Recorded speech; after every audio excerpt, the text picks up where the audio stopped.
கேள்வி பாருங்க.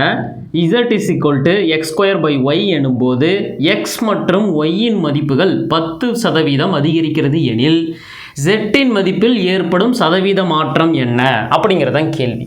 இங்கே நான் என்ன பண்ணுறேன், எக்ஸுக்கு பதிலாக வேல்யூ 10ன்னு வச்சுக்கிறேன், ஒய்க்கு பதிலாக 20ன்னு வச்சுக்கிறேன்.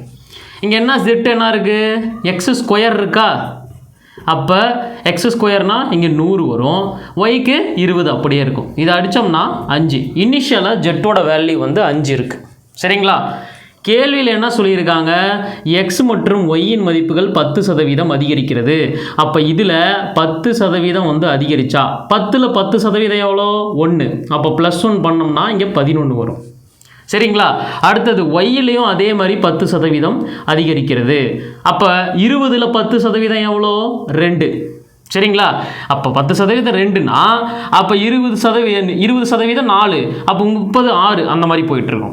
ஸோ அப்போ 20 + 2 22 வந்துடும். அவ்வளோதான் அதிகரித்ததுக்கு அப்புறமா. இப்போ போடலாமா, z = x ஸ்கொயர் 11 ஸ்கொயர் எத்தனை 121 டிவைடட் பை ஒய் வந்து எத்தனை 22. இதை 11ஆல் அடிக்கலாம். 11 2 மேலே 11 ஈக்குவல் டு இதை வந்து ஃபர்தராக அடித்தோம்னா 5.5 வரும். சரிங்களா? இப்போ முதல்ல இருந்தது 5, கடைசியாக வருது 5.5. அப்போ 5.5 - 5 எவ்வளோ, 0.5 வந்து அதிகமாக இருக்குது, இன்க்ரீஸ் ஆகிருக்கு. சரிங்களா? இதில் இனிஷியல் வேல்யூவில் அப்போ இனிஷியல் வேல்யூ 5ல் 0.5 இன்க்ரீஸ் ஆகிருக்குது. அது எவ்வளோ பர்சன்டேஜ்னால் 100ஆல் பெருக்கணும். படித்து பார்க்கலாமா, 5 20 100, அப்போ 20 பெருக்கல் 0.5 எத்தனை 10%. அப்போ விடை என்னது, பி தான் விடை.